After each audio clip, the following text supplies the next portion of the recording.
depuis Marion, je crois, malheureusement depuis son départ, notre engagement, notre force de conviction, on a fait en sorte de faire du harcèlement un sujet central en France. Je suis Nora Tirane-Fraisse, je suis la fondatrice et déléguée générale de l'association Marion la main tendue qui prévient le harcèlement en milieu scolaire et extrascolaire.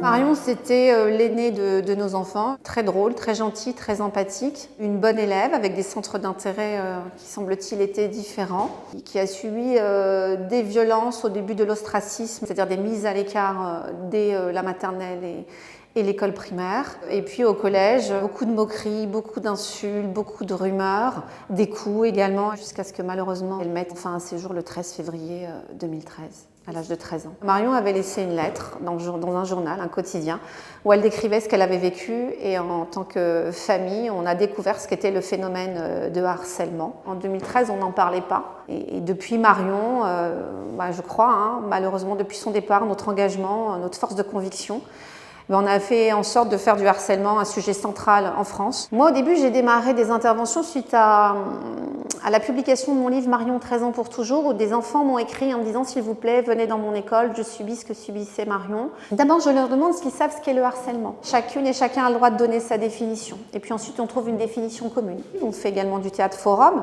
ils se mettent en situation. Et ensuite, on leur demande s'ils ont été témoins. Comme ça, on ne stigmatise pas. Et puis, ils vont témoigner. Ils vont dire qu'ils ont été témoins. Et puis après, d'autres vont dire je n'ai pas été que témoin, j'ai été harcelée.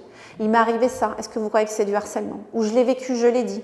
D'ailleurs, je suis dans cet établissement parce qu'il m'est arrivé ça. Et puis, vous avez des harceleurs qui disent c'est vrai qu'à un moment, moi-même, j'ai été harcelée, je ne savais pas comment faire, donc je suis rentrée dans la spirale. Donc, on démêle la pelote, on casse la dynamique de groupe et on leur demande à terme, parce qu'on a créé des outils pédagogiques, autour de la gestion des émotions, des compétences psychosociales, à devenir des leaders positifs. Vous avez entendu les enfants, qu'est-ce qu'ils vous disent?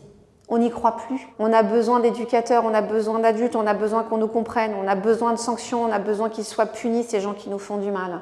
Donc aujourd'hui, c'est, à la vue de ces chiffres, qu'il y ait un vrai Grenelle de lutte contre le harcèlement scolaire. Ça veut dire qu'on est autour de la table, Fédération des parents d'élèves, les syndicats d'enseignants, les syndicats de personnel d'éducation, les associations de lutte contre le harcèlement, écouter les familles, écouter les enfants et mettre un budget avec des objectifs, c'est-à-dire en 2024, je veux réduire de temps, je veux m'attaquer au premier degré. Il faut qu'on travaille dans le réel. Les injonctions, ça ne sert à rien. Ce qui change aujourd'hui, c'est que la population française n'accepte plus que ce soit simplement des faits divers. La population française, le dit dans l'étude, c'est un phénomène d'ampleur qui n'est pas pris à juste mesure. Donc maintenant, il faut je pense qu'en 10 ans, on aurait pu faire beaucoup plus de choses. Beaucoup plus de choses.